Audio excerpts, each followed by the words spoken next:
Damos inicio al primer panel del día, titulado Acceso a la justicia ambiental en el marco del Acuerdo de Escazú. Como podrán apreciar en pantalla, este panel contempla 2 presentaciones y será moderado por doña Antonieta Dein, periodista del Tercer Tribunal Ambiental. Invitamos a los expositores a tomar sus ubicaciones, por favor. En la pantalla pueden ver también un código QR, arriba a la esquina superior derecha. A través de este código pueden enviar sus preguntas a los expositores. Las preguntas serán recibidas por la moderadora, quien, en razón del tiempo y la pertinencia, seleccionará y formulará las preguntas. Si alguien tiene algún inconveniente con el código, el equipo del tribunal está a su disposición para orientarlos. Dejo con ustedes a doña Antonieta Dein. Gracias, Rodrigo. Bueno, bienvenidos, muy buenos días. Muy buenos días también a todos los que nos acompañan. Sean bienvenidos a este primer panel titulado Acceso a la justicia ambiental en el marco del Acuerdo de Escazú.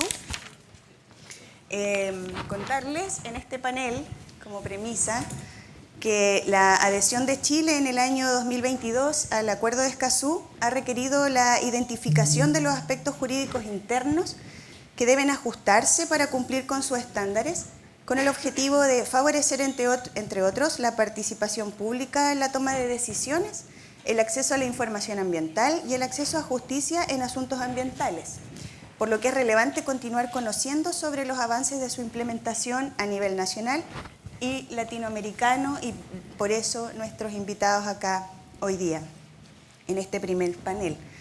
Damos la bienvenida a nuestros expositores, a los que iremos presentando, yo los iré presentando en los próximos minutos. Les cuento a ustedes que cada expositor tendrá 30 minutos máximo para exponer, y luego de sus presentaciones tendremos 20 minutos para preguntas del público, las que, como adelantaba Rodrigo, podrán hacer llegar a través del código QR. Si tienen algún inconveniente al escanearlos desde donde están ubicados, mis colegas ahí les pueden proporcionar el código más cerca, que está ahí en una lámina más a mano.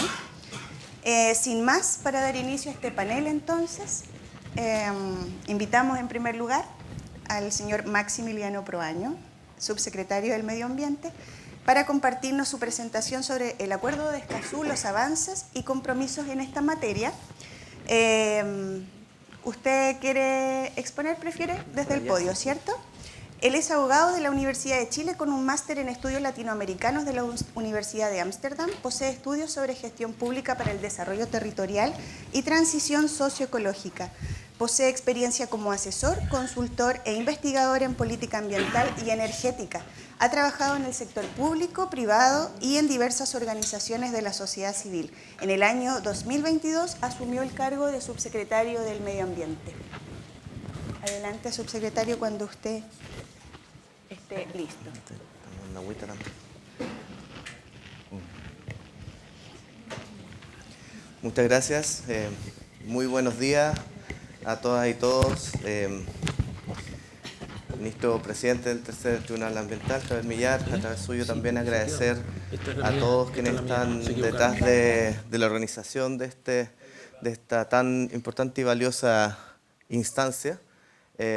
También a ministros, ministras de tribunales ambientales, académicos, miembros de la sociedad civil, Ceremi, por cierto, muy importante que nos acompañe, y a todos quienes participan hoy de esta valiosa instancia, como decía. Muchas gracias por la invitación también, para compartir lo que es algo que ha estado en el corazón desde el inicio de nuestro gobierno, ¿cierto? Como les voy a contar y dar también un poco de contexto primero de lo que se trata el Acuerdo de Escazú. El Acuerdo de Escazú es el primer primer tratado en nuestra región, en América Latina y el Caribe, tratado en asuntos ambientales. Se adoptó en marzo del 2018 en Costa Rica, abierto a los 33 países de América Latina y el Caribe. Hasta el momento 18 países son estados parte. Este tratado además tiene la particularidad que es el único en el mundo que establece además medidas de protección para los defensores de derechos humanos en asuntos ambientales. Y esto no es algo baladí, porque América Latina y el Caribe tienen el triste historial de ser la región del mundo más peligrosa y con mayor tasa de violencia y amenazas a los defensores de derechos humanos en asuntos ambientales. Nosotros somos Estado parte desde el 11 de septiembre del año 2022, por eso menciona al principio que forma parte del corazón de nuestro gobierno. Si bien Chile formó parte de las negociaciones iniciales del tratado, conjunto con Costa Rica y otro conjunto de países, pasaron cosas durante algunos años en los cuales nos desaparecimos del debate y logramos ser Estado parte del 2022, luego que nuestro presidente Gabriel Boric, el primer proyecto de ley que ingresara al Congreso en nuestro gobierno fue justamente el del Acuerdo de Escazú para convertirnos en Estado parte.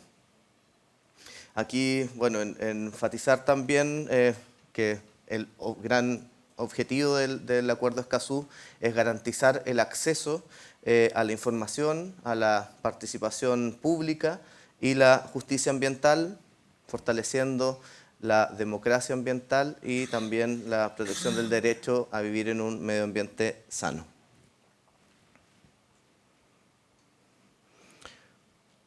Bueno, aquí ya mencioné por qué también lo hace único en el mundo y que lo diferencia. Existe un símil en Europa, el acuerdo de Aarhus, pero que no incluye justamente estas disposiciones para defensores y defensores ambientales. Es un tratado de derechos humanos que pone énfasis en las personas y grupos en situación de vulnerabilidad, de forma de no dejar a nadie atrás.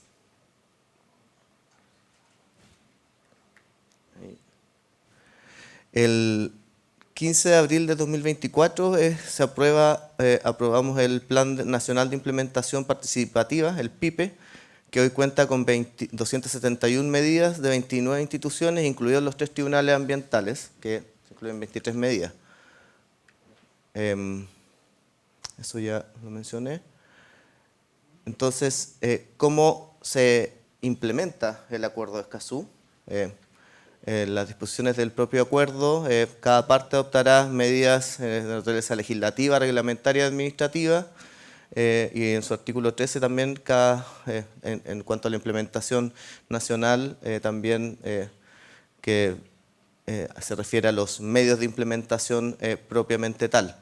Acá en las medidas de naturaleza legislativa, reglamentaria y administrativa, yo haría mención, por ejemplo, en materia reglamentaria, nosotros modificamos el decreto 40 del reglamento del CEIA para incorporar el Acuerdo de Escazú en la evaluación justamente en el sistema de evaluación de impacto ambiental, ampliando instancias de participación y también de información, por ejemplo, ampliando los criterios de participación en las declaraciones de impacto ambiental, donde, ustedes sabrán, había una discusión siempre en torno a la carga ambiental y beneficios sociales. Se genera un criterio más amplio de interpretación y por lo tanto también facilitando el acceso a la participación en las declaraciones, y así también una serie de medidas se incorporaron para que tanto en los estudios como en las declaraciones se establezca y haya acceso a información con un lenguaje claro y sencillo y asequible para la ciudadanía.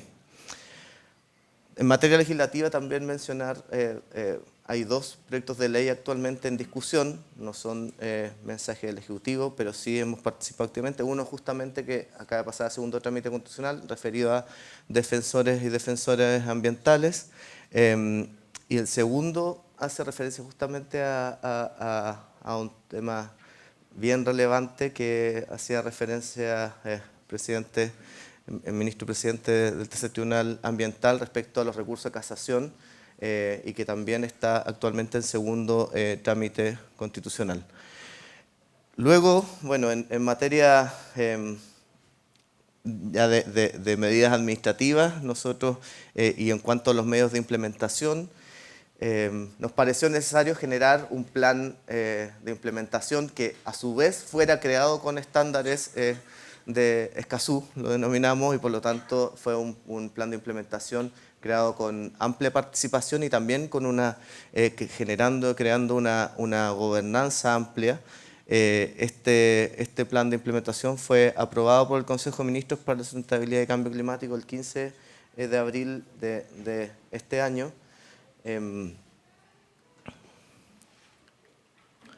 Establece 5 pilares clave para el trabajo, por ejemplo, de los tribunales ambientales.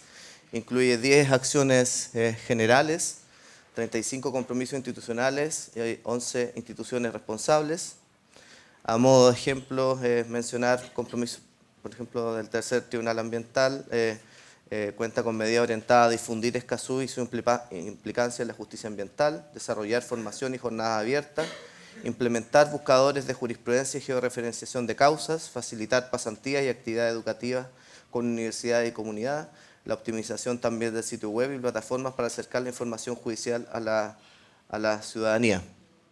Entonces, como vemos, es la tercera línea estratégica del PIPE, me voy a referir en adelante al plan de implementación, acceso a justicia ambiental.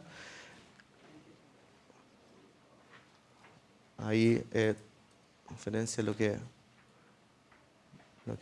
mencionaba recién, las acciones generales y también algunas de los compromisos institucionales tomados por el tercer tribunal ambiental. Luego, en la línea estratégica 4, referida a defensoras y defensores de derechos humanos en asuntos ambientales, esta línea busca reconocer, proteger y fortalecer la labor de las personas, grupos y organizaciones que promueven y defienden los derechos humanos en asuntos ambientales, contribuyendo a la cultura de respeto, democracia ambiental y desarrollo sostenible. Alguna de las iniciativas asociadas es el protocolo de protección a personas de defensores de derechos humanos que entró en vigencia en diciembre del 2024, el 27 de diciembre, y la Subsecretaría de Derechos Humanos en diciembre de este año entregará su primer reporte. Este protocolo considera y consiste en la coordinación interinstitucional también para tomar medidas preventivas y también la coordinación en cuanto a acciones y reconocimiento también de defensoras y defensores de derechos humanos en asuntos ambientales. También una campaña nacional de sensibilización sobre personas defensoras de derechos humanos se inició justamente este mes, en octubre, y se extiende hasta el 9 de diciembre de este año, alineado bajo el mensaje Más defensoras y defensores en derechos humanos, mejor democracia. Nuestro ministerio, el Ministerio de Justicia y Derechos Humanos y ONU Chile, a través de la labor de la Oficina del Alto Comisionado de Derechos Humanos, lanzaron esta campaña nacional de sensibilización sobre personas defensoras de derechos humanos que busca visibilizar y promover la labor de quienes a lo largo del país defienden derechos fundamentales en múltiples ámbitos, medio ambiente, género, pueblos indígenas, justicia, diversidad sexual, niñez, entre otros. Y también una iniciativa que estamos desarrollando es el Fondo Conjunto Chile-México 2025-2026 para financiar proyectos orientados a los 3 pilares del acuerdo, incluyendo acceso a justicia ambiental. Aquí consiste fundamentalmente también en intercambio de experiencias. México, por ejemplo, en cuanto a contar con instrumentos de defensores ambientales, ya tiene años de experiencia y por lo tanto compartir y fortalecer experiencias nos ha parecido muy importante.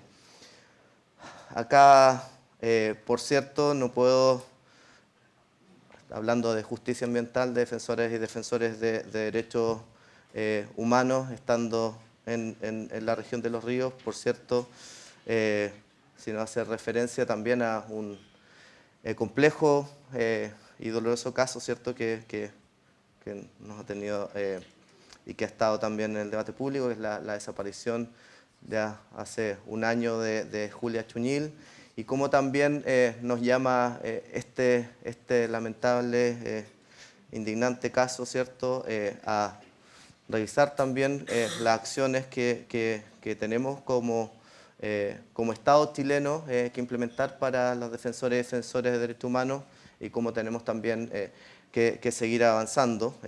En nuestro parecer, a nuestro entender, Julia Chunil es una defensora ambiental y por lo tanto se encuentra amparada por el Acuerdo de Escazú, lo que, por cierto, conlleva una serie de obligaciones específicas para el Estado chileno en cuanto a una investigación efectiva y transparente, en cuanto al acceso a la información también, garantizar el acceso a la información sobre la investigación a la familia y a la comunidad, también en cuanto a medidas estructurales, a implementar el artículo 6.5 que requiere el sistema de alerta temprana para prevenir amenazas. Aquí destacar que el protocolo para defensores y defensores de derechos humanos entra en vigencia con posterioridad justamente a la desaparición de Julia y por lo tanto las medidas preventivas por cierto no pueden operar en este caso, pero sí también se encuentra digamos amparada por el protocolo y se han tomado medidas en tanto defensora ambiental. También destacar que aquí se han tomado una serie de coordinaciones interinstitucionales a través de la mesa que establece el propio protocolo, la mesa interinstitucional.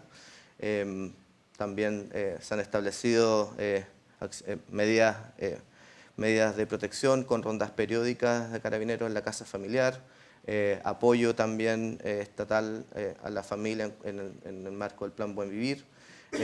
Como mencionaba, la mesa interinstitucional se ha reunido en varias ocasiones para dar seguimiento al caso, así como también la operación del protocolo para defensores y defensores de derechos humanos, así como también otros protocolos que operan en casos tan complejos como este.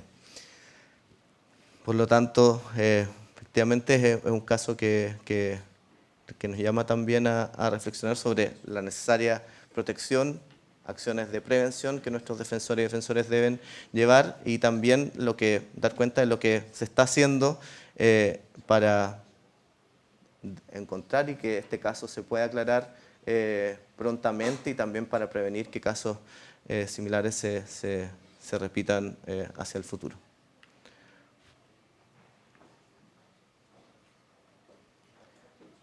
Ahora, refiriéndome y retomando también el trabajo que estamos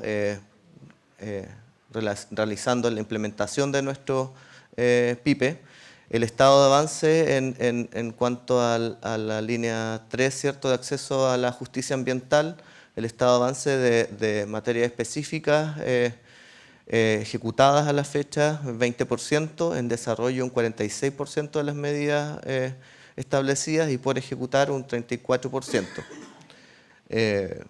Estas son las medidas que se han establecido. Si bien el plan establece medidas del 2024 al 2030, estas son medidas 2025-2026. Y en la línea 4, también el estado de avance de medidas específicas para defensores y defensores ambientales, ejecutada un 25%, en desarrollo otro 25% y por ejecutar un 50%. Este año tuvimos también el primer reporte de evaluación de avance del PIPE y justamente una de las principales conclusiones que donde de las 5 líneas de implementación donde tenemos mayores brechas justamente es la línea 3 y sobre todo en la 4ª.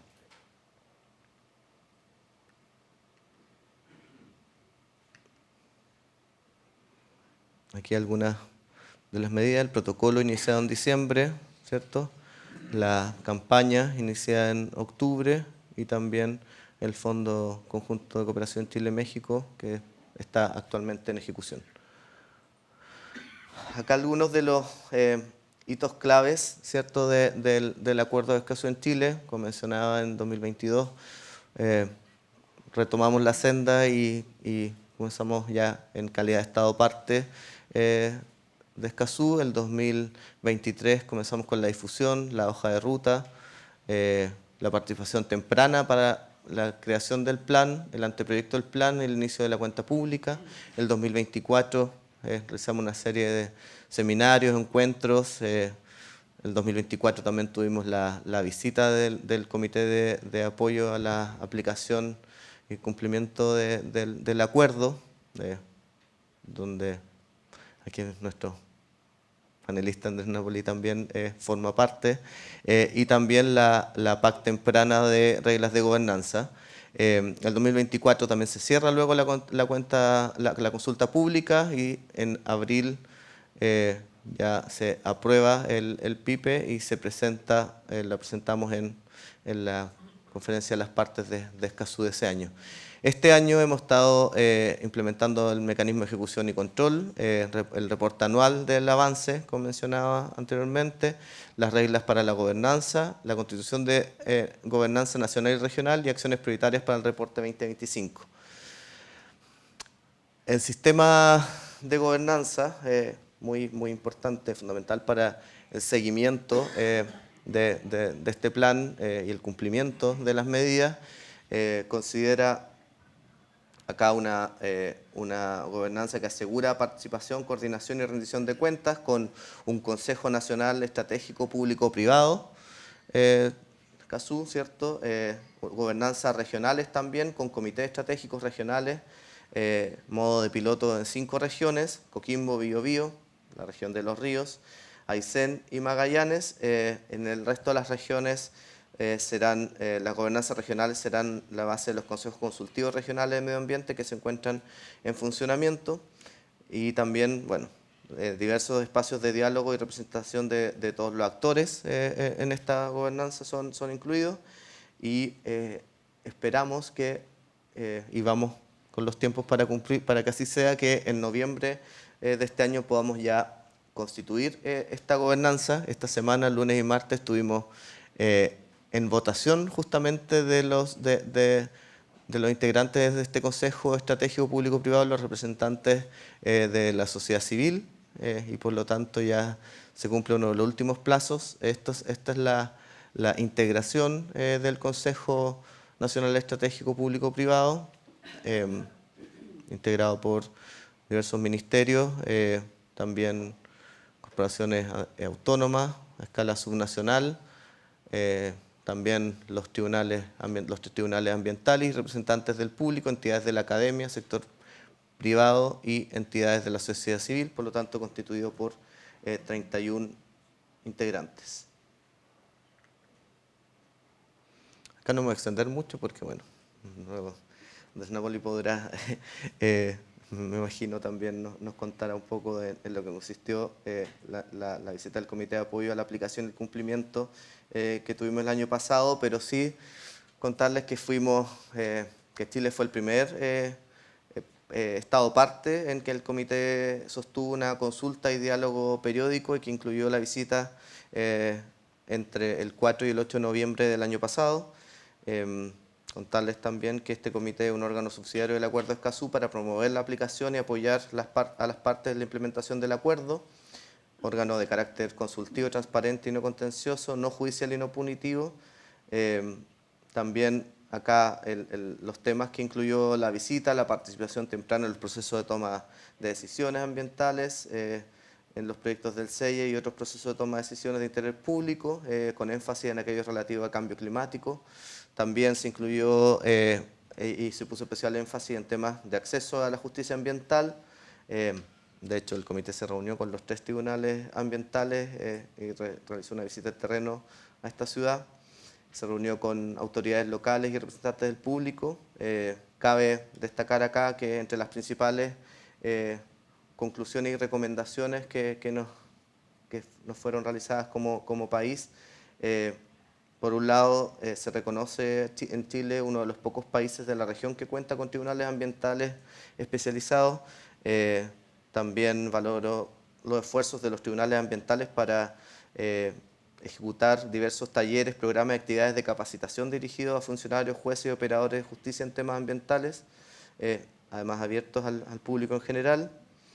Y aquí recomienda fundamentalmente ampliar medidas para facilitar la producción de pruebas de daño ambiental, como la inversión de la carga de la prueba y carga probatoria dinámica, además ampliar la aplicación de medidas que buscan facilitar la prueba de daño ambiental y reducir costos tales como los de expertos, peritos o ciertas pruebas periciales necesarias, incluir la asistencia técnica, la asistencia jurídica en materia ambiental, en especial en aspectos que abarca el Acuerdo de Escazú, en instituciones que brindan asistencia jurídica gratuita, como la Defensoría Penal Pública o la Corporación de Asistencia Judicial, que es un tema importante avanzar también como país. Por lo tanto, esas son fundamentalmente y resumiría algunas de las recomendaciones referidas sobre todo a acceso a la justicia que nos realizó el comité de aplicación. Acá, bueno, solo invitarlos a visitar nuestro sitio web que como ministerio tenemos, escazumma.gov.cl, también la página de la CEPAL, que como Secretaría Técnica siempre está también informando sobre los avances del acuerdo a nivel regional con América Latina y el Caribe. Y bueno, solo para cerrar, una reflexión respecto a lo que implica o significa Escazú, ¿cierto? Yo siempre digo que el acuerdo de Escazú es para nuestra región y nuestro país un acuerdo que busca fortalecer la democracia ambiental, pero que en definitiva no solo fortalece la democracia ambiental, sino nuestro sistema democrático en general. Y por eso también nos invita a revisar nuestra institucionalidad, a ver también cómo vamos avanzando, cómo vamos cumpliendo. Ahí el plan de implementación va a jugar un rol fundamental en los años venideros, que cuente con una gobernanza público-privada que vaya asegurando también este cumplimiento, que la gobernanza propia, que el acuerdo también conlleva, el comité, por cierto también el comité, pero también las COP que se van desarrollando, donde nosotros como país vamos informando y los distintos países van informando sus avances, porque el acuerdo de Escazú no solo fortalece la institucionalidad ambiental, construye una cultura de justicia, transparencia y confianza ciudadana. Acceder a la justicia ambiental es un derecho, pero también una oportunidad para una democracia más justa y sostenible. El Acuerdo de Escazú nos recuerda que la justicia ambiental no comienza ni termina en los tribunales, comienza en la transparencia, se fortalece en la participación y se concreta cuando cada persona puede ejercer su derecho a vivir en un medio ambiente sano. Muchas gracias.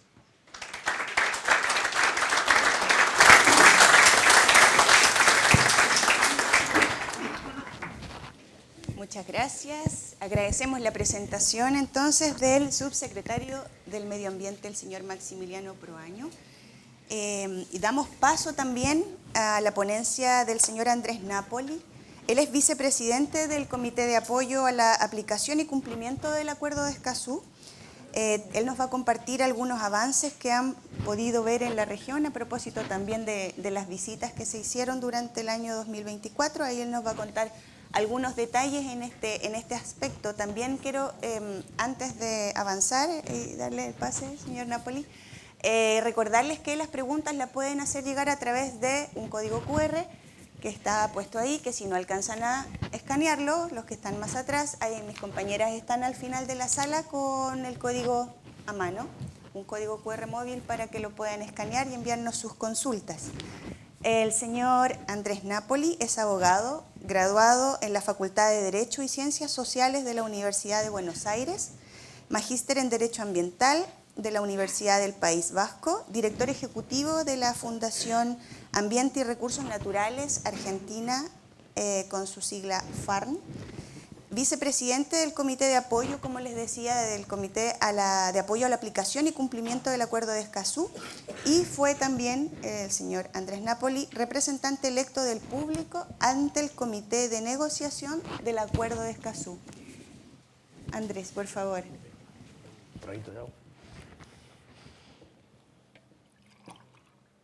Bueno, voy para allá.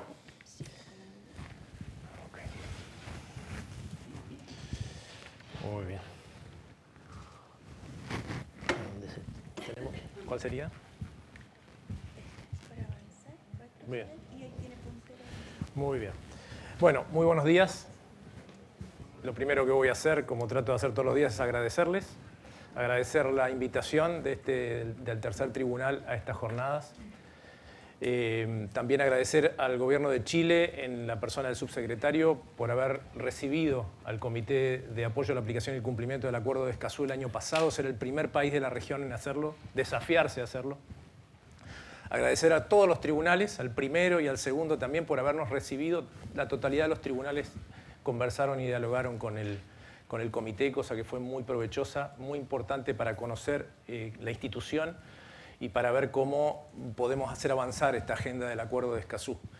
En este sentido, también reforzar lo que planteaba el presidente del tribunal al inicio, es que están haciendo una tarea que tiene que ver con fortalecer la información de los tribunales, pero están cumpliendo varios artículos del Acuerdo de Escazú. Yo me los mencioné porque, como siempre digo, yo salgo con mi documento y con el Acuerdo de Escazú. Nunca lo dejo por ahí. Entonces, también les digo que están con estas jornadas, ustedes están cumpliendo con el artículo que denomina el fortalecimiento de capacidades, que es un tema central, porque si algo tenemos que hacer para progresar la agenda de los temas ambientales o de los temas que tienen que ver con el Acuerdo de Escazú es hacer que las capacidades se fortalezcan, que se conozca, que se mejore la gestión, y este es un elemento central. Y lo quiero decir en relación a una mirada con América Latina, es que no hay muchos ejemplos de la justicia en la región que estén trabajando en esta línea, son esfuerzos aislados, si se quiere. En mi país, por ejemplo, un ministerio público, un tribunal de una provincia, pero no hay una línea directa. Otro elemento que me llama la atención de lo que acabo de ver es el plan de implementación ya puesto en papel e implementándose. Lo que llama también la atención porque en otros países está puesto en papel, pero la implementación está en la foja cero. Entonces, quiero que miremos este Acuerdo de Escazú en una perspectiva regional. En primer lugar, porque es por supuesto, me ayudaste mucho porque nos vamos a pasar varias cosas por arriba. El Acuerdo de Escazú nace del principio 10 de la Declaración de Río. Y en este sentido, no nos olvidemos que la cuestión ambiental tiene un espacio de creciente, digamos, recepción a nivel internacional, y en este momento no está en ese mismo lugar. No estamos en el mismo lugar de los 90, donde los países se juntaron en Río de Janeiro, establecieron esta declaración de 22 principios que son, hoy en día, yo les diría que lean esa declaración y vean todos los elementos de ese soft law que están metidos en las leyes de cada uno de los países. De hecho, en mi país, la Ley General del Ambiente los toma todos esos principios y los incluye dentro de una ley. Y en esa oportunidad también se firmó el Convenio de Cambio Climático y el Convenio de Diversidad Biológica. ¿Qué tan lejos estamos hoy, no es cierto? Entonces, en aquel momento que era muy potente el asunto, surgió este proceso, digamos, y este proceso tiene que implementarse en momentos en donde la temática ambiental no está tan arriba, ni de las necesidades de los líderes y a veces tampoco del público. Pero tenemos instrumentos que venimos logrando, y entonces es importante destacar a los países que avanzan en esa implementación. Porque como esa implementación, les digo, no es constante. A veces se da y a veces desaparece. O se restringe o se limita. Entonces, recordar que este principio 10, el Acuerdo de Escazú deviene el principio 10 de la Declaración de Río de Janeiro. El Acuerdo de Escazú también ya nos destacó el subsecretario lo que es, pero yo quiero plantear alguna cuestión mucho más de relieve. Decir que en una región como la que vivimos, América Latina y el Caribe, recordar, porque muchas veces creemos que estamos de este lado solamente, pero también integran los países del Caribe, países que hablan en inglés, que han sido, digamos, que tienen un sistema, digamos, que viene del common law. Imagínense en el acceso a la justicia las diferencias que hay. Nosotros tenemos un sistema, ellos tienen otro sistema totalmente distinto. Siempre pongo como ejemplo lo que sucede en un país como Santa Lucía, que tiene la primera instancia en la isla, la segunda en Jamaica, y si hay que ir al Tribunal Superior, el que es Inglaterra.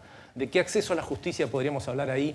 Sobre todo cuando tenemos que ir a Inglaterra y contratarnos o un solicitor o un barrister, que son los señores de peluca, que cobran fortunas millonarias por iniciar un trámite en los tribunales. Entonces, cuando hablamos del acceso a la justicia sin costos prohibitivos, está mucho más dedicado a esos países del Caribe que a los países nuestros, que muchos tienen herramientas para lograrlo.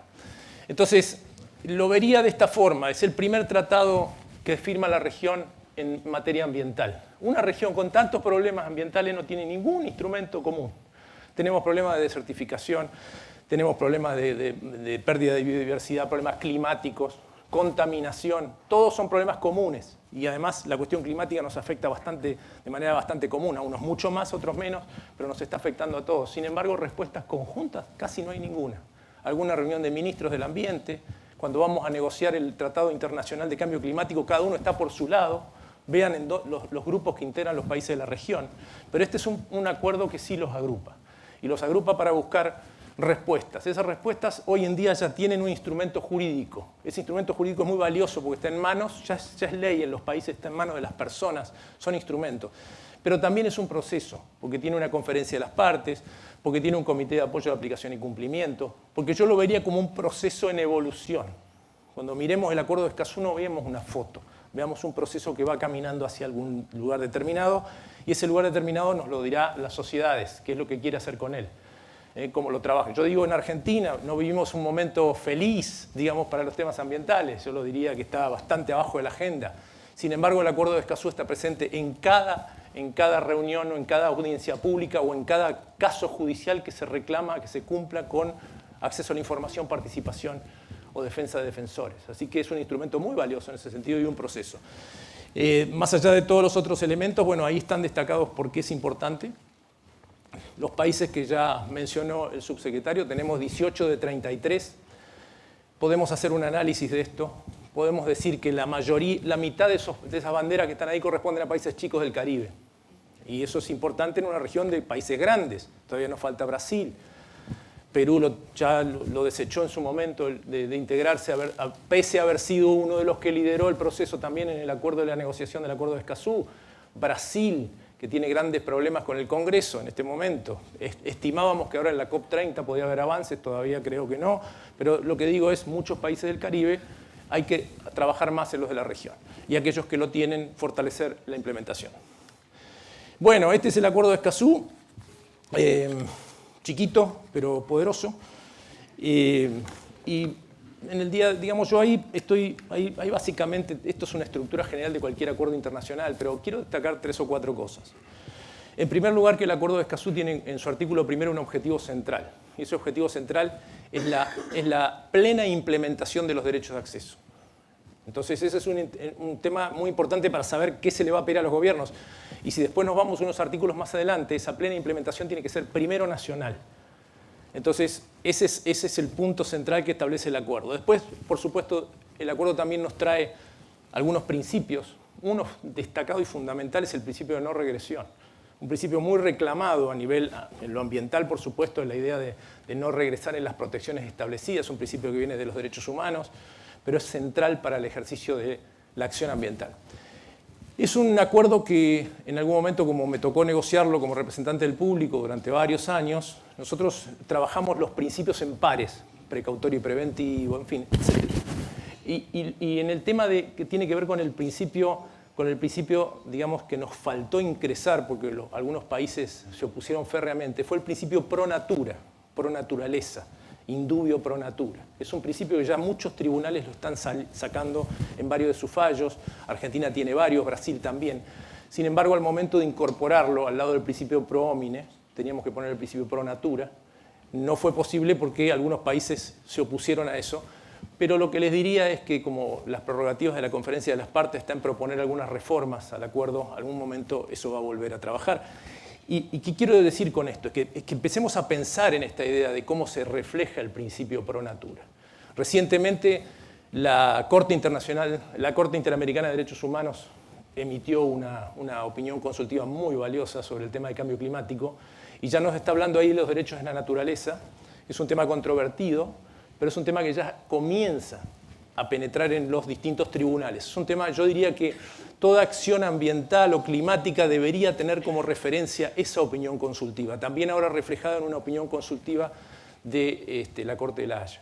Entonces ahí tenemos ya algunos instrumentos para mirar. Bueno, después tenemos la estructura de la parte operativa, información, participación, justicia y defensores del ambiente, que esa es la parte específica. Hoy yo me voy a referir un poco más al acceso a la justicia del artículo 8.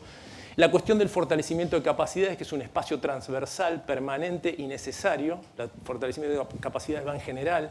Es un proceso que el fortalecimiento de capacidades me alegra mucho que tenga como presentes en este espacio también a las organizaciones de la sociedad civil, a los representantes de la sociedad en general, porque esto no es solamente para cuestiones enfocadas, sino que hay que trabajar intersectorialmente.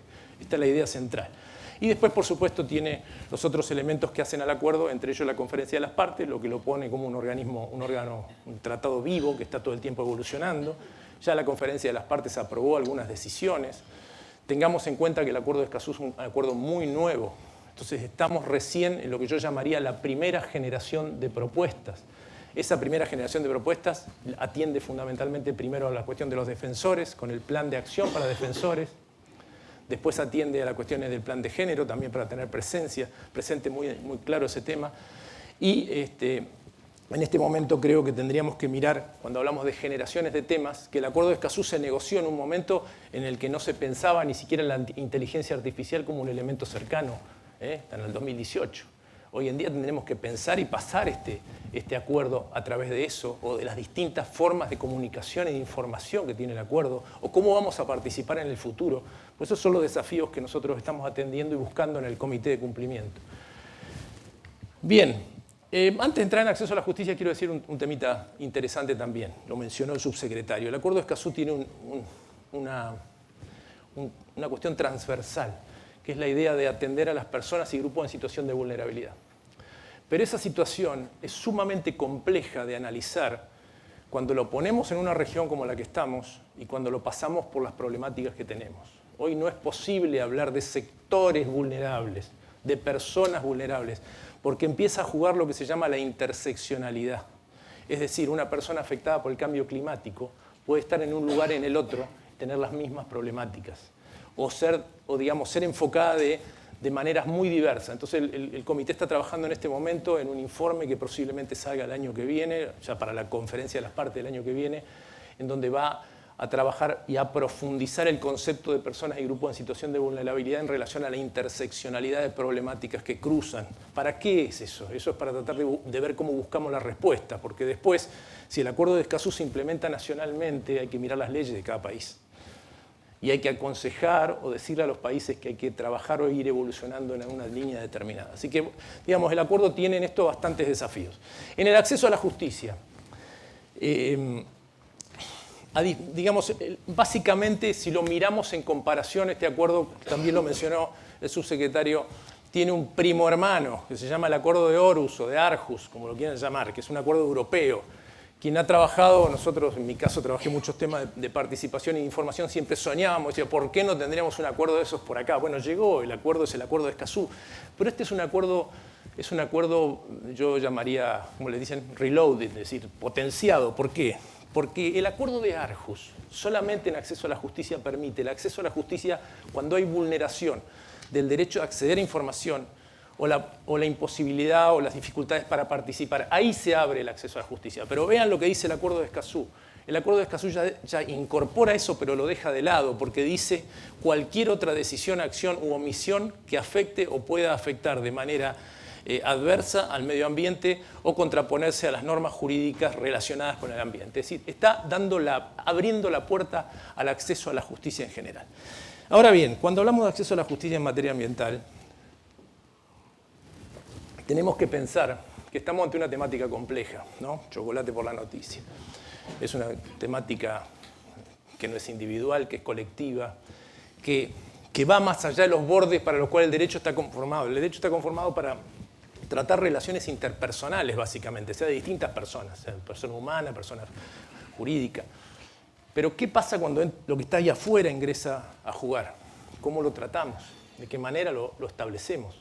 O sea, y ahí es donde el Acuerdo de Escazú quiere dibujar estos elementos, que es muy poquito, es apenas un artículo, 2 páginas, que en su momento cuando lo empezamos a pensar, tanto con los países como con las personas de la sociedad civil, pensábamos en dibujar un poco la idea del debido proceso ambiental, que es lo mínimo que teníamos que garantizar para, recorriendo el proceso, dar la posibilidad de tener una posibilidad de acceder a la justicia ambiental propiamente dicha. Y ahí pensamos, órganos estatales competentes, con conocimientos especiales en la materia. Podríamos decir que la justicia y los tribunales ambientales de Chile cumplen con una parte de ese requisito. En otros países ni siquiera los hay. En otros países hay o cortes supremas verdes, llamémosle, o tribunales específicos, pero no hay tribunales u órganos. Entonces el debate ahí que se abre es justicia ambiental, ministerios públicos, fiscales, o fiscales de acusación o de defensa, tribunales administrativos. Eso es un debate abierto que cada sociedad lo podrá lo podrá responder de la mejor forma, pero la idea es que en algún momento la conferencia de las partes le va a preguntar a los países cómo estamos con el punto 1, hasta dónde estás, ¿se hizo algo, no se hizo nada? Bien, es un tema. Los procedimientos, también, hablamos de procedimientos efectivos, ¿no es cierto? Transparentes, imparciales y sin costos prohibitivos. La idea de mirar un procedimiento que sea efectivo, que trate de dar respuesta a los temas. Porque ¿de qué nos vale un proceso que trata un daño ambiental, supongamos no que está producido, sino está en proceso y nos da una sentencia 6 años después, 8 años después? No tiene sentido, ningún sentido. Entonces, el proceso ambiental es necesario y eminentemente preventivo.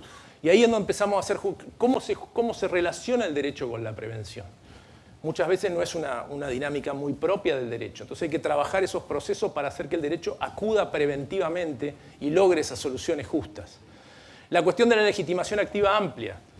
La posibilidad de que cualquier persona pueda interponer una acción ante la justicia y la justicia no le responda o no le dé una respuesta dogmática diciendo usted cuál es su interés subjetivo, sino que sea la posibilidad de generar una expansión en esta legitimación. Esto muchos países de la región lo tienen, el mío, por ejemplo, lo tiene a nivel constitucional, pero otros países no.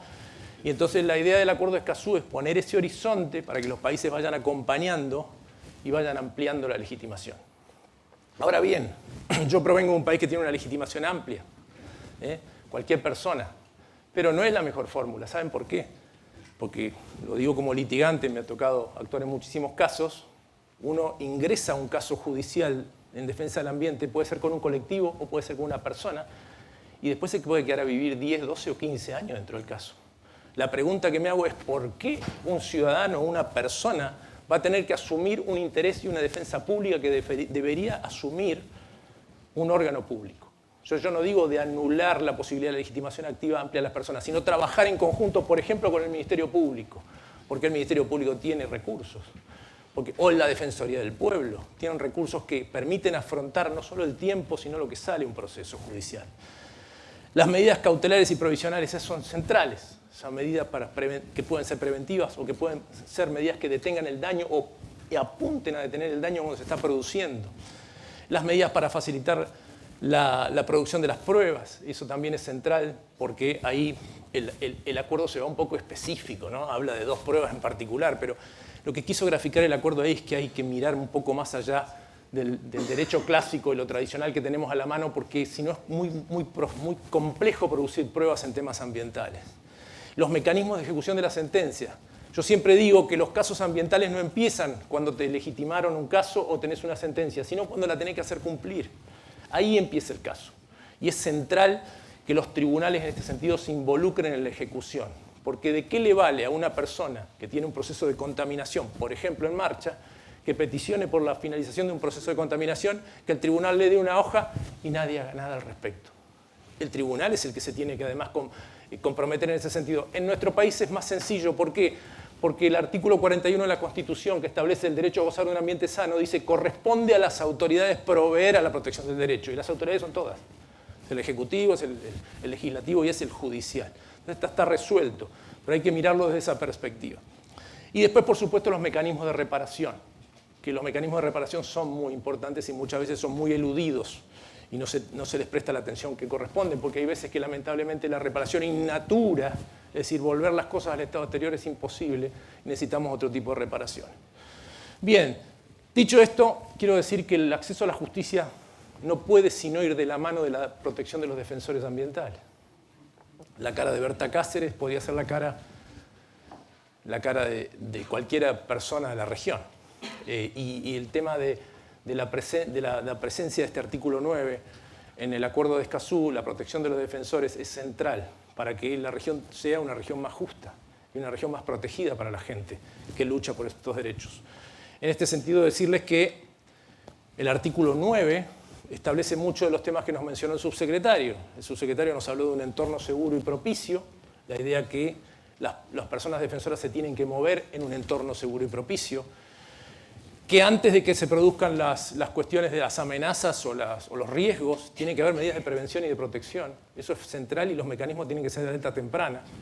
Y después que se producen, lamentablemente, tiene que haber medidas de respuesta.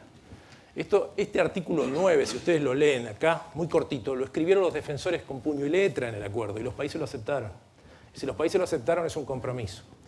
Y entonces anticiparles, como decía recién el subsecretario, que en el caso de Chuñuil, la región hace un mes se comunicaron con nosotros, con el Comité de Cumplimiento, las personas que están trabajando en ese proceso, y el Comité de Cumplimiento ya ha dado un procedimiento de respuesta rápida. Es decir, en 2 semanas el Comité de Cumplimiento se van a conocer en estos días las medidas de respuesta rápida que ha puesto en marcha. Lo que quiere decir que es un proceso que nos preocupa a todos. Y decirles además, y que voy a hablar un poquito del Comité de Cumplimiento, este es un comité que no es un tribunal, es un comité que lo que busca claramente, por ser consultivo, es colaborar con los países para que cumplan el acuerdo. Pero tiene 2 funciones. Además de colaborar con los países, puede recibir comunicaciones del público. Esto es, las personas se pueden dirigir al comité planteando alguna vulneración de alguno de los artículos del acuerdo. Y en el caso de defensores ambientales, el comité tiene un mecanismo de respuesta rápida, es decir, poner rápidamente en funcionamiento el proceso una vez que se establecieron algunos mecanismos preventivos. Entonces, decirle que sí, tenemos algunos casos y además tenemos una cuestión que rige en todos los tratados internacionales, es que hay que evaluar lo que se llama la litispendencia, es decir, si un proceso ya fue radicado, por ejemplo, la Comisión Interamericana de Derechos Humanos no podría ser radicado al mismo tiempo ante el Comité de Cumplimiento de Escazú. Entonces es un proceso que hay que mirarlo, no todos los casos generan una litispendencia, pero no se podrían plantear 2 cosas al mismo tiempo. Generalmente, por supuesto, los temas de defensores van a caer a la Comisión Interamericana, pero bueno, el Comité de Acuerdo de Cumplimiento de Escazú es importante también para tenerlo como referencia. ¿Cómo vamos de tiempo? ¿Estamos ya? Bueno, entonces voy a hablar un poquito de la consulta de Chile. Algunas cosas ya nos anticipó el subsecretario, pero el comité estuvo de visita en Chile, primer país de la región que lo aceptó. No es un tema sencillo, es un país que se abre, se desafía. El propio... Tú lo dijiste en la reunión final, nos gusta desafiarnos, me parece que es un tema interesante. Chile ya tiene un ejercicio de esto, porque forma parte de los países, o todo el ejercicio con la OCDE, y yo lo he puesto muy en línea con eso, muchos otros países no forman parte, no tienen este ejercicio. Pero una palabra más del comité, por si no se conoce. El comité está conformado por personas independientes. O sea, yo no represento a la Argentina, yo tengo este acentito, pero no represento a la Argentina, salvo cuando vamos por ahí a ver jugar la selección. Y, perdón, sé lo que significa. Dicho esto, es un comité de personas independientes, no representamos a ningún país, tenemos un mandato corto, ahora por un tema que se nos va a extender 1 año más porque no hay una conferencia de las partes, pero duramos 4 años, y es además... Vale decirlo también, no es un trabajo, es ad honorem. Nos prometieron que era el 20% del tiempo. ¿A cuántos de ustedes le prometieron lo mismo, no? El 20% se pasó bastante. Bien, entonces tuvimos este diálogo, tuvimos una agenda. Los diálogos no se hacen por todos los temas del Acuerdo de Escazú, sino que el comité se sienta con el gobierno dice, bueno, yo quiero que el comité nos trabajemos en estos temas. Los temas que se acordaron son acceso a la información pública, sobre todo el famoso RETEC, registro de emisiones y transferencia de contaminante, cómo trabajar, cómo ver, cómo ayudar para que esa información llegue más a la población. En la cuestión de los sistemas de aplicación, de participación temprana, fundamentalmente, hay un concepto en Escazú que habla de lo que es la participación de instancias iniciales del proceso de toma de decisiones, se denomina participación temprana, presenta mucha complejidad de cómo instrumentarlo. La cuestión del acceso a la justicia, sobre todo en temas específicos de tribunales ambientales, procedimientos y costos no prohibitivos. Y un renglón final, está allá abajo de todo, las cuestiones de personas y grupos en situación de vulnerabilidad, que es algo que el comité establece específicamente dentro de cada agenda. Específicamente. Bueno, dentro de eso constó la consulta. Si bien cuando tuvimos las entrevistas con los tribunales podrán dar fe, hablamos de muchos más temas que eso, pero en el informe no se van a poder reflejar, sino que se reflejan dentro de nuestros antecedentes y sirven también para el trabajo que realizamos con otros países. Bueno, aquí tenemos la cuestión de acceso a conocimientos especializados. Chile tiene avances en este sentido, hay que destacarlo. La presencia de los tribunales es un gran avance. Ahí están, dentro de eso se permite la cuestión de los amicus curiae, la presencia de la superintendencia como un organismo muy activo en la denuncia de los temas que tienen que ver con la cuestión ambiental, en fin, ahí tienen un conjunto de aspectos y que nosotros señalamos en nuestro informe, está público, ustedes pueden poner la página del Comité de Aplicación y Apoyo al Cumplimiento de Escazú, y está ya el informe, no me voy a abundar mucho en esto porque sé que estoy ya en el final. Y algunas brechas que nosotros verificamos en el sistema. ¿Qué cuestiones se podrían trabajar? Por supuesto, tiene que ver con cuestiones legales, tiene que ver con definiciones políticas, un montón de temas, pero uno tiene que ver con las competencias y otro tiene que ver con la falta de integración.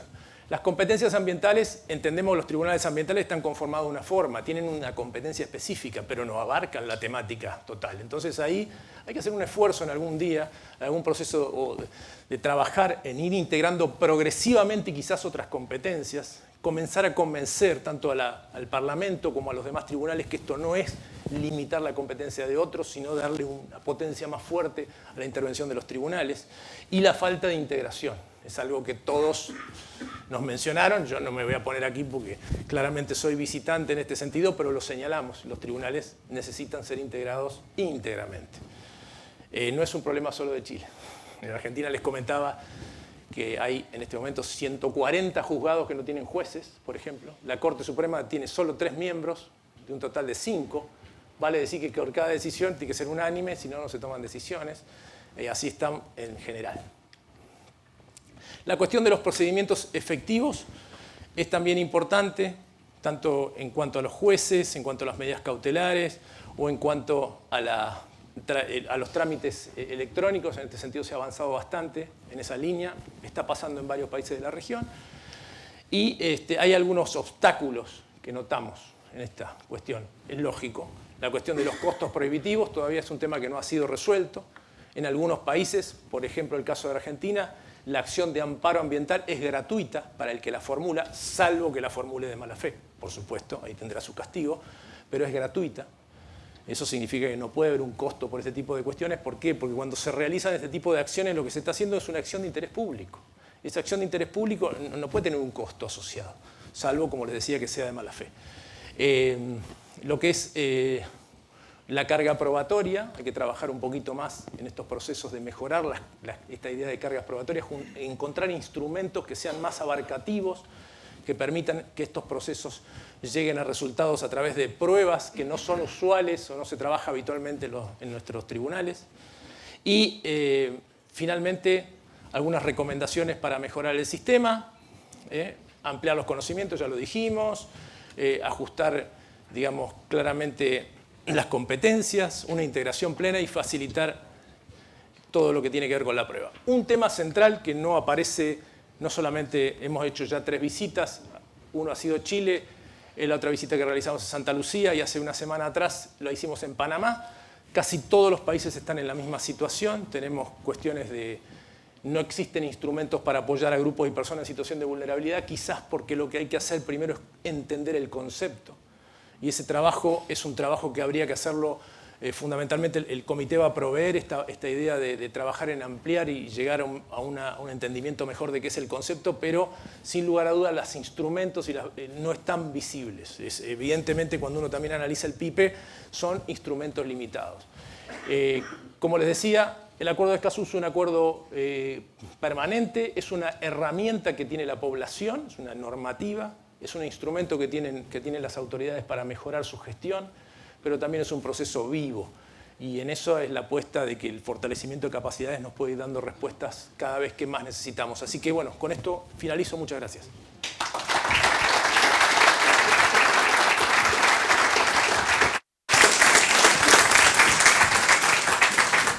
Muchas gracias. Agradecemos al señor Andrés Napoli y vamos rápidamente a las preguntas porque llegaron varias consultas. Voy a ir desde las más generales a las más específicas. Varias de ellas ya fueron abordadas por los expositores y una de las consultas también fuera de preguntas directas a ustedes tiene que ver si con estas presentaciones si van a estar disponibles al público. Aprovecho de contarles que en los próximos días dispondremos, a propósito del Acuerdo de Escazú, a propósito del acceso a la información, estas presentaciones van a estar disponibles al público. Vamos a disponer de los videos. Esta jornada se está grabando, si bien no está siendo transmitida en este momento. Son ustedes los privilegiados que están acá de manera presencial, pero luego estos videos editados van a ser dispuestos al público. Sin más detalles sobre este tema, voy directamente a las preguntas. Como dije, algunas ya las han abordado los panelistas, pero la idea es complementar y también voy a ir de lo general a lo específico. Hay una primera pregunta para usted, subsecretario.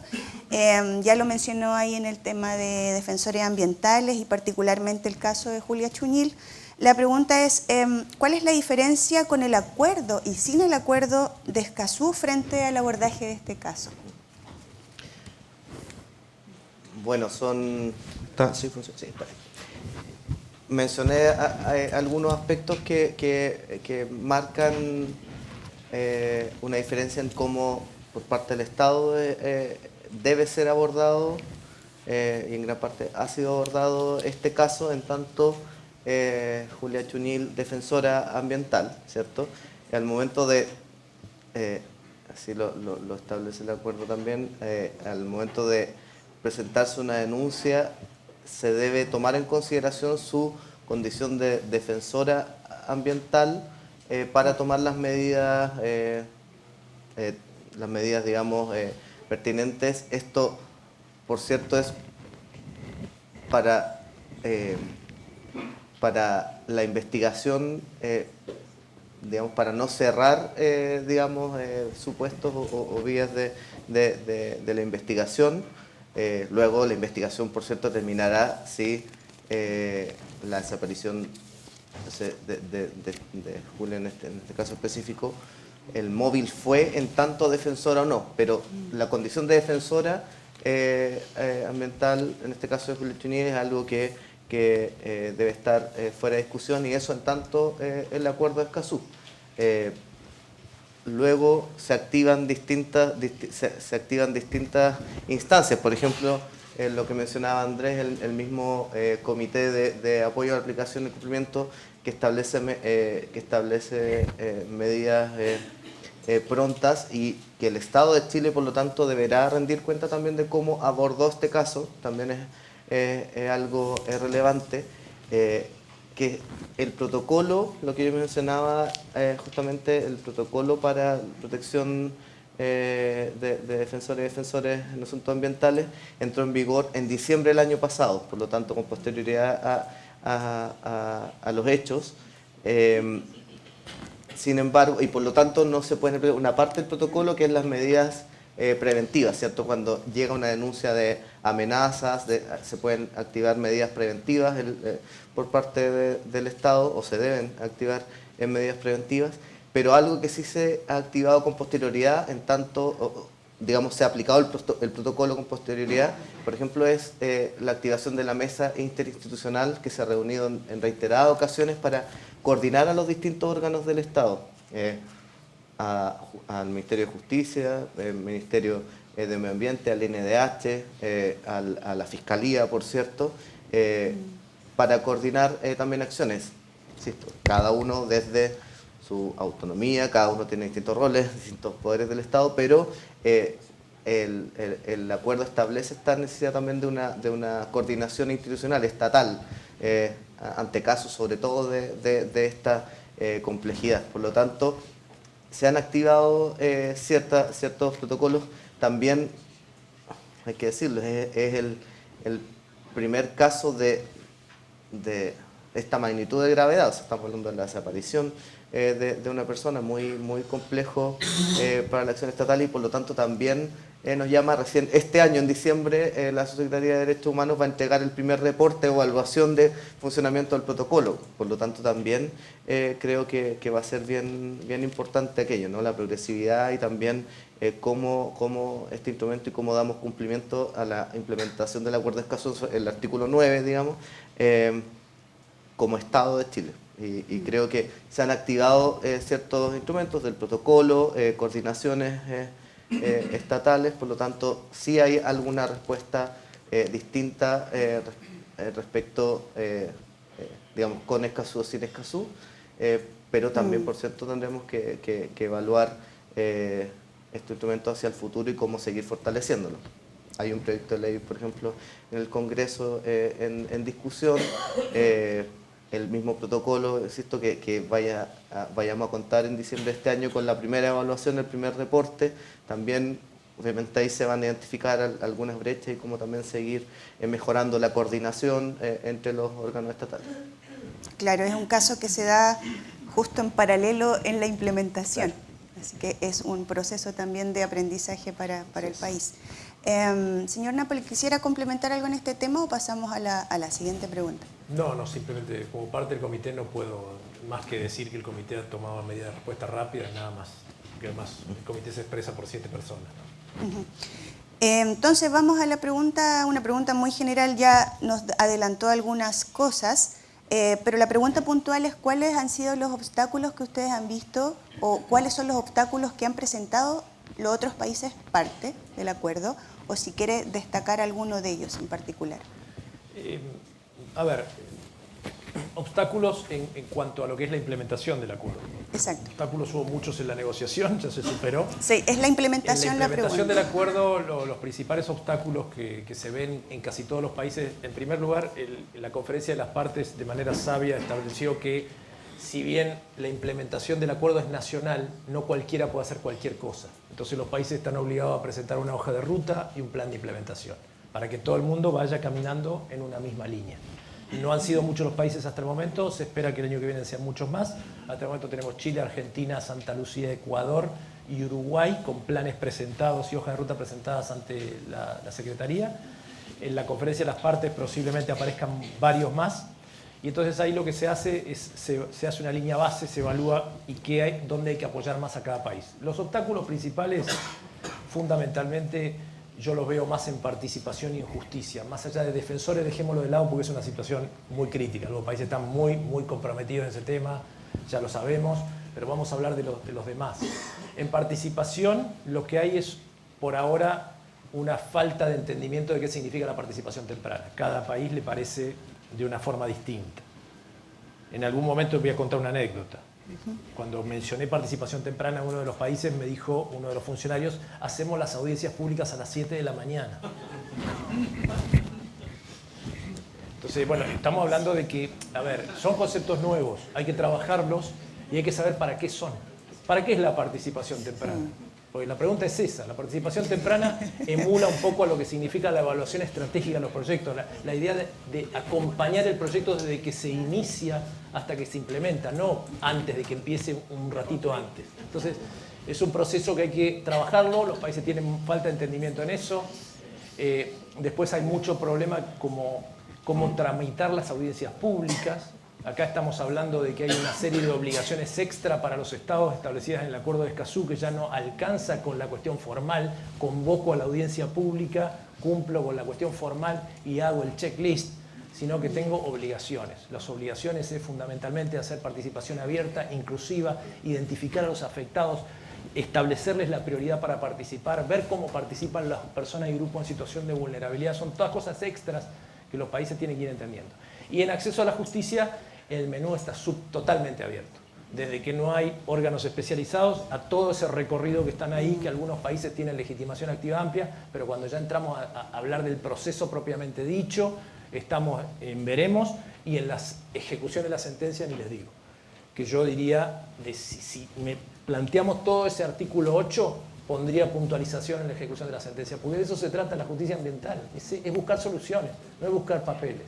O sea, hay jueces que hablan vidas de sus sentencias, pero lo importante es qué lograron, cuál es el cambio. Y hacia eso es un poquito la idea de trabajar. Esas son las dificultades que veo.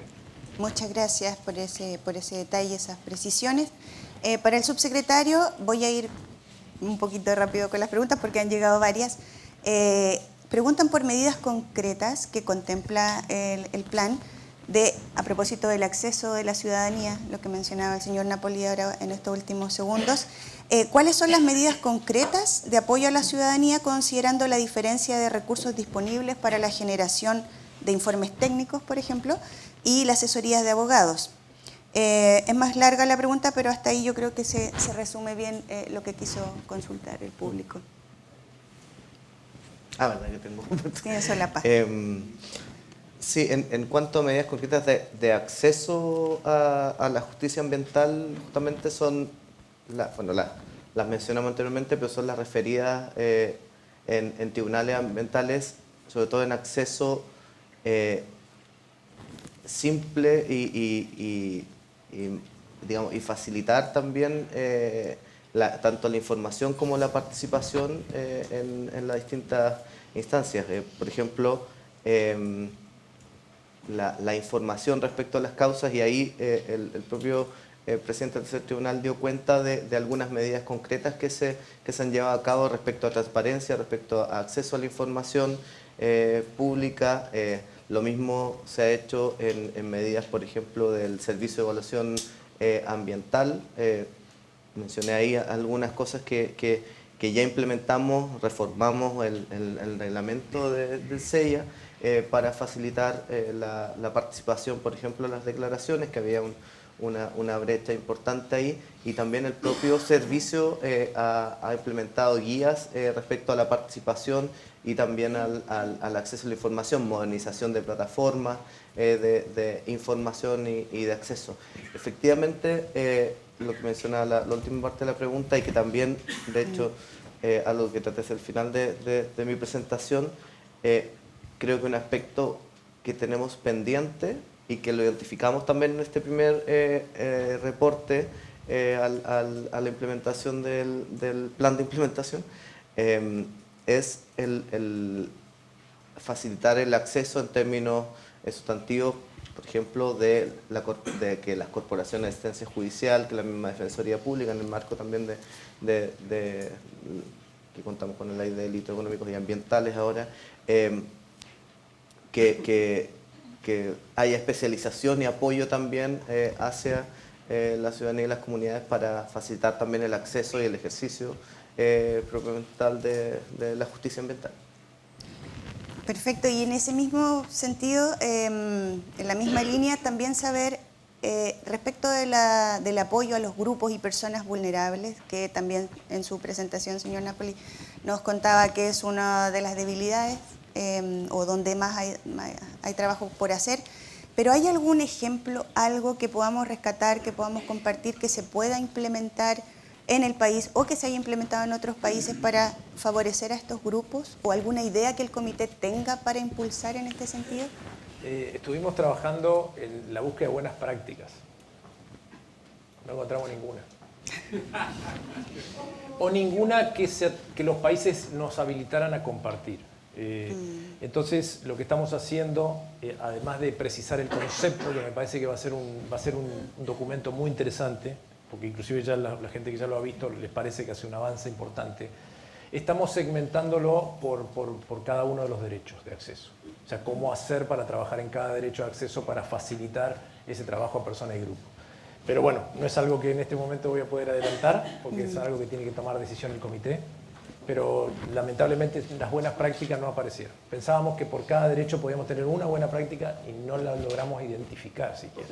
Entonces, no es que digo que los países no lo tienen, es que es una situación que cuando la medís, pasás del concepto, como Escazú fue inteligente en el concepto, no dijo personas y grupos vulnerables, dijo personas y grupos en situación de vulnerabilidad, lo que quiere decir que puede ser una situación determinada y no una permanencia.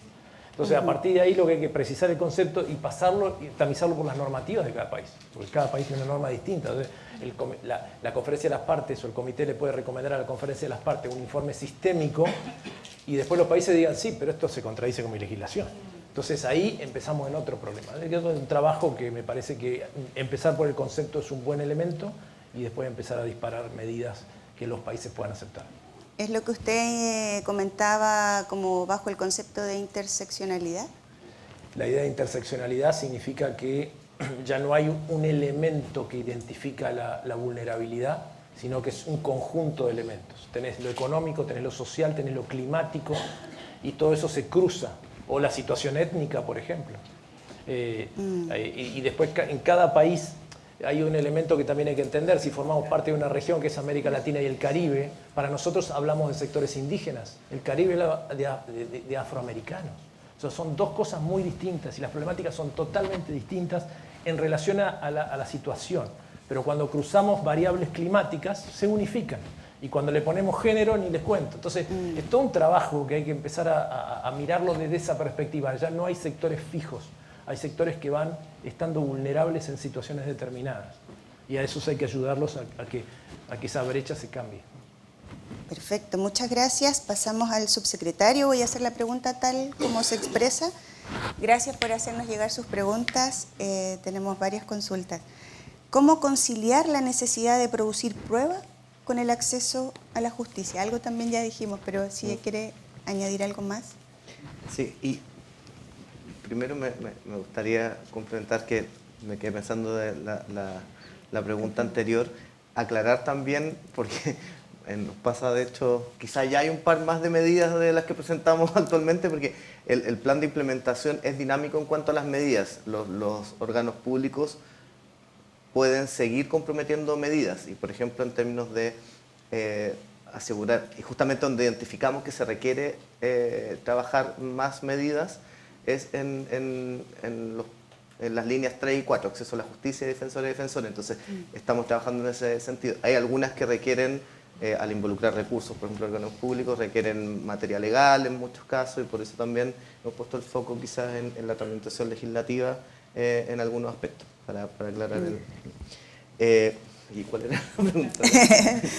La prueba, tal cual como se expresa acá. ¿Cómo conciliar la prueba con el acceso a la justicia? Así está planteada. La necesidad de prueba con el acceso a la justicia.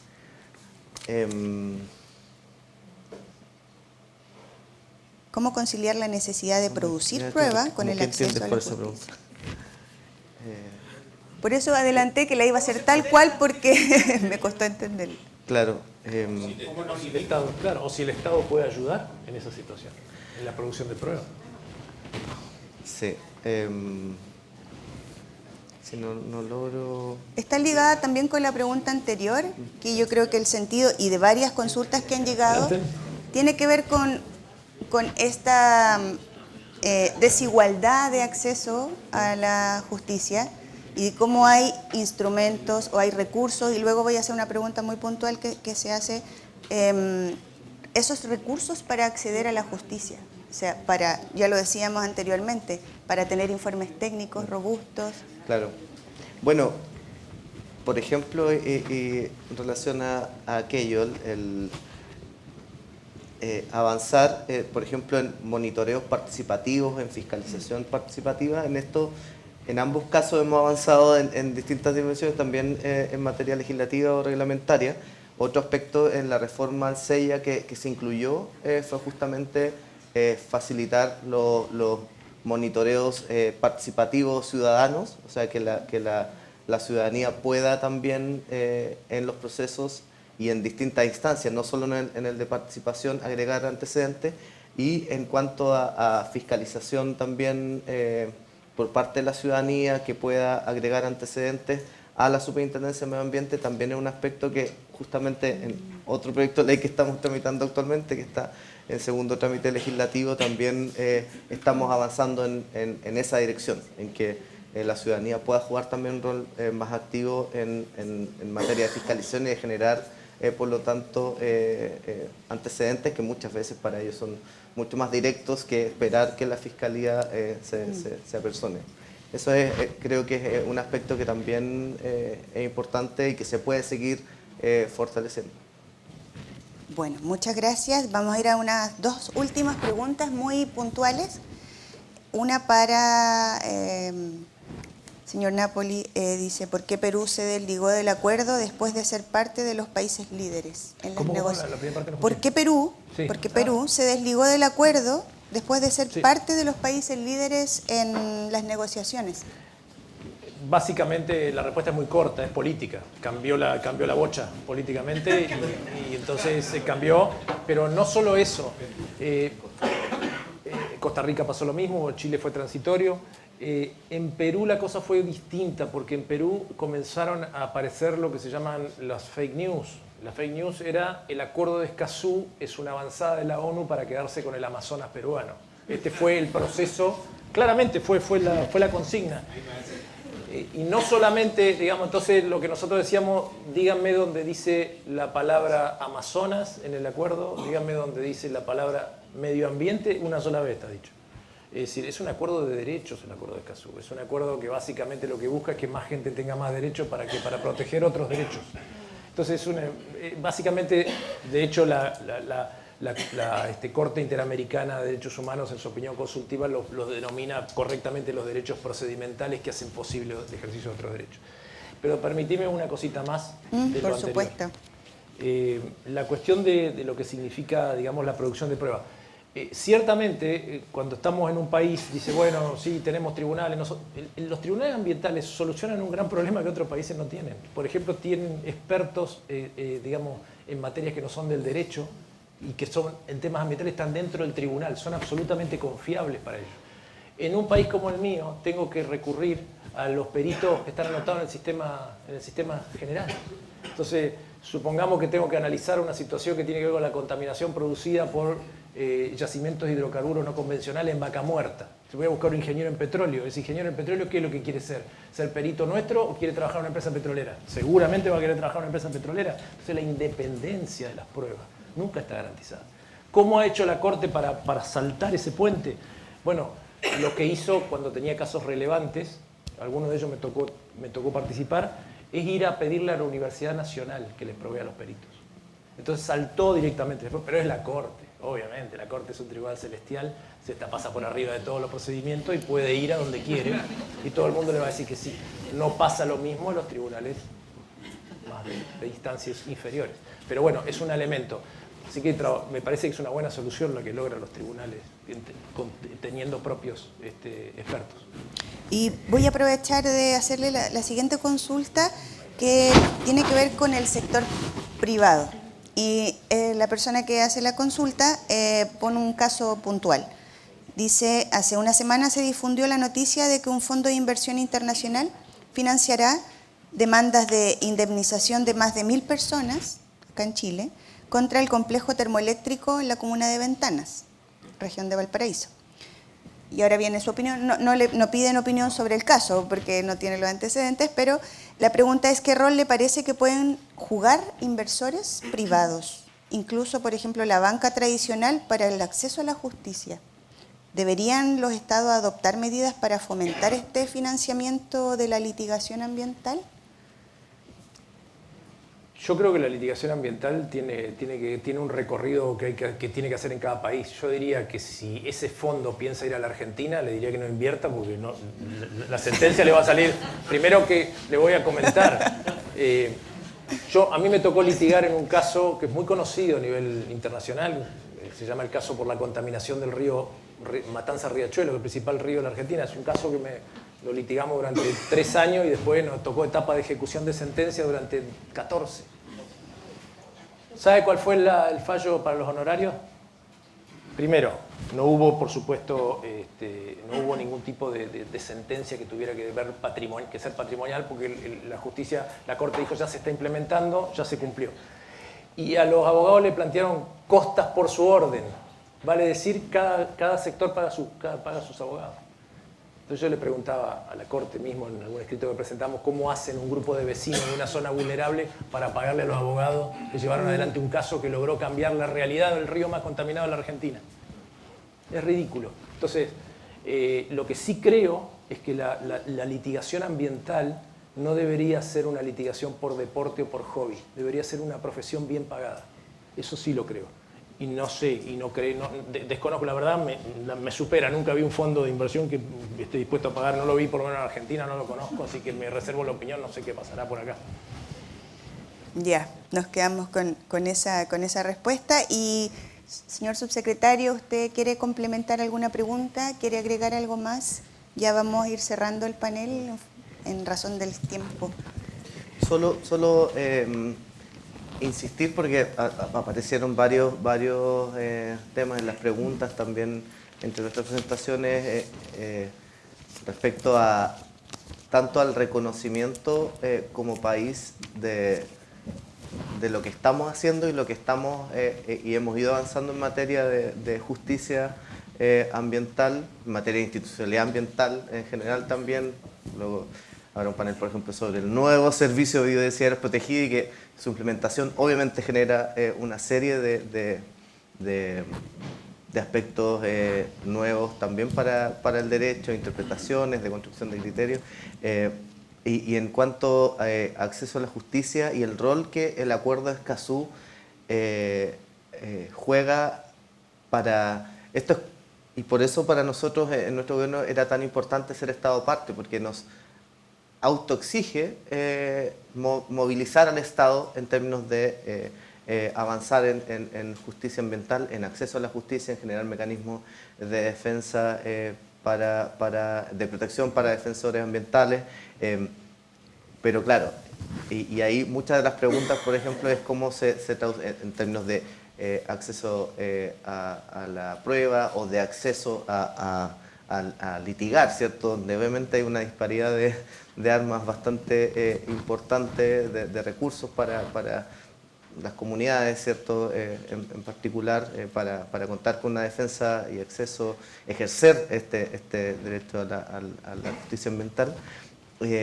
Y por lo tanto hay aspectos que todavía hay que seguir avanzando, pero que estemos que estemos en este estado del debate ya me parece algo muy importante, y creo que eso como país lo que hemos ido construyendo y avanzando, lo que también Andrés y el comité destacado, o sea, ya contar con hace algunos años con tribunales ambientales en el país. No todos los países lo tienen, los países de la región lo tienen. Luego, cómo tenemos que tener la capacidad como país de ir revisándonos, ir examinando. Por eso también es tan importante el rol del comité de apoyo a la aplicación. Por eso nosotros también nos sometimos hace un par de años a la evaluación de desempeño ambiental de la UD, de que cada 10 años nos hace esta evaluación, y que ha sido fundamental para la institucionalidad ambiental, justamente en base a las recomendaciones que han surgido desde ahí.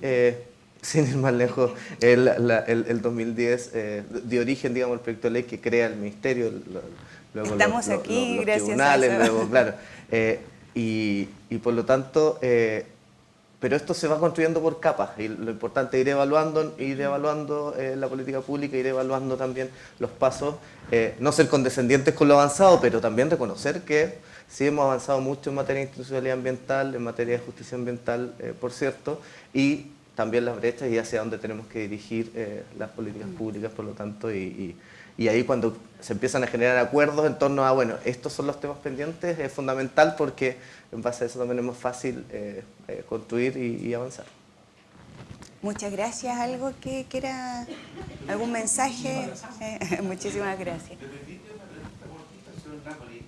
Si es que está involucrado el Instituto Nacional de Derechos Humanos, porque dentro de la reportabilidad que tiene de conflictos socioambientales no se actualiza del 2018. Esto me hablas de Chile.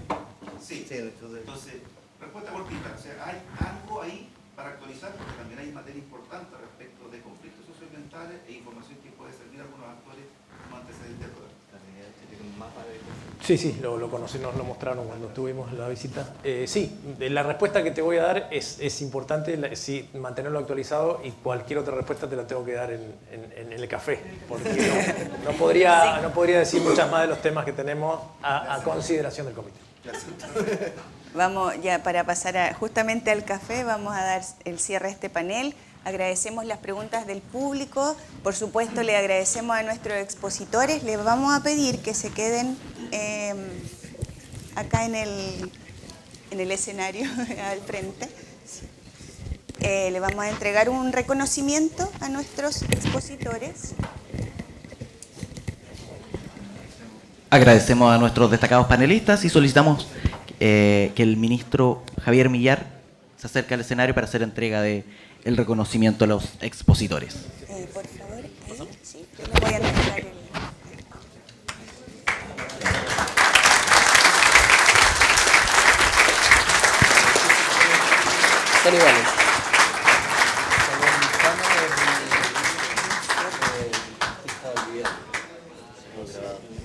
Este obsequio corresponde a una linografía diseñada especialmente para estas cuartas jornadas de capacitación en justicia ambiental por el artista Sami Lezama. quien fue Premio Regional de las Artes y las Culturas, Región de los Ríos 2021. Vamos a tomar una foto grupal del panel.